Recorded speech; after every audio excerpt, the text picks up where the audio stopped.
Well, let's get started. Thanks, everybody. This is a small, nice and cozy conference. Welcome to Hawaii. And well, I'd like to give a little bit introduction about the center before we jump into the technical presentations. Again, this is our second annual symposium of TriDurLE. And TriDurLE is a national university transportation center sponsored by US DOT or Department of Transportation. And we do have some online participation. Let me see why this.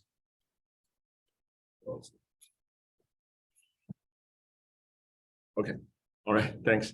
Well, first of all, I'd like to thank our sponsors, especially Washington State Department of Transportation. And there are other sponsors like ACI, I think TRB was in there, right? Transportation Research Board, Bridge Engineering Institute, and Journal of Infrastructure Preservation and Resilience, and Korean Concrete Institute.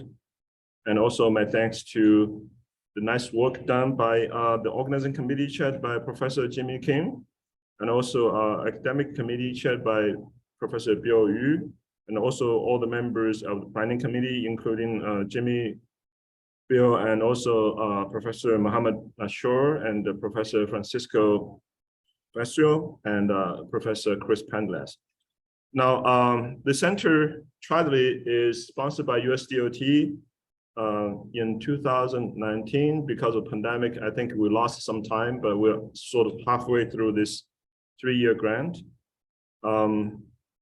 As you can see, our partners are kind of a nice representation across the country. 11 universities strategically selected.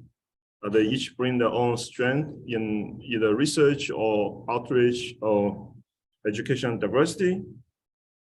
And our shared vision is cost-effective innovations and holistic solutions to enhance multimodal transportation durability.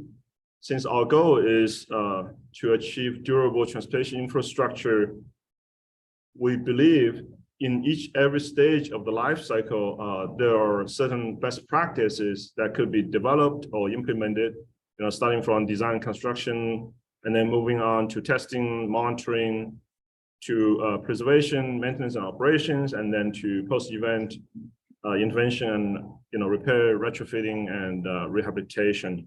So that's kind of our shared vision. And then the strategic framework of TriDurLE, with the vision in the center, then we established or identified 6 thrust areas, as you can see here, related to management, multi-scale monitoring, addressing corrosion, addressing aging and other durability issues, addressing natural hazards and extreme events, and then intervention and rehabilitation. Even though most of the efforts are devoted to research, we also have missions in other priorities like education diversity, workforce development, technology transfer, and partnerships. So here's the organizational structure. Basically, as director, I'm guided by executive committee, which consists of all the SAT directors of the 10 universities participating in the consortium. And also I'm guided by the advisory board consisting of about 14 members from both the private and public sectors. And then I'm supported by various officers, as well as the associate director for research, assistant directors for diversity and administration. Now, I won't go into every project, but so far we've funded about 51 projects. So this gives you a snapshot in different thrust areas, what types of projects we're funding. For instance, in Thrust 1 management, you can see we're in the process of developing an infrastructure weekly kind of app to push news towards stakeholders, for instance. Recently, we just finished a project with Idaho to help them developing better performance prediction curves for asphalt pavement using machine learning approaches. So the list goes on and on. Again, this just gives you a snapshot. And of course, for the symposium, all the slides and recordings will be placed on our social media, including YouTube channel. So if anybody's interested in any specific project, they can find this project or contact me. Now, in Thrust Area 2, again, many projects related to multi-scale monitoring. you can see the use of drones and computer vision or deep learning are becoming, the new norm for civil engineers. And then thrust area 3 is addressing corrosion. Again, just give you a taste of what type of projects we're funding, in terms of development of nano coatings or sacrificial anodes and so on and so forth. And then in thrust 4, addressing aging and other distresses.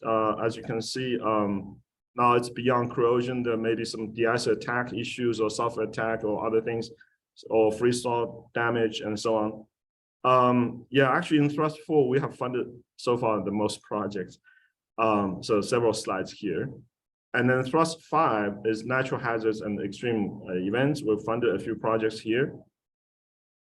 And then thrust 6 is intervention and rehabilitation. I know there are experts in the room, in terms of FRP and shotcrete. So you'll hear actually some of the projects during this symposium because some of the students or postdocs are presenting some results. Again, just bring us back to, this symposium. We have 4 outstanding keynote speakers, and we'd love to, have some interesting discussion and hopefully, brainstorming what's next and capture some insights from practitioners and researchers. Now, to supplement this in-person symposium, we also have online access, of course, but then also we're conducting 2 virtual sessions. One happened yesterday, which is dealing with computing and transportation nexus. And then on Friday, we have another one, which is the theme is recent advances in concrete research. So again, all of these will be recorded and they will be available online in our YouTube channel. With that, I'd like to give a little bit time back to our keynote speaker, and I'll let Xianming, our assistant director, to introduce our first keynote speaker. Thank you.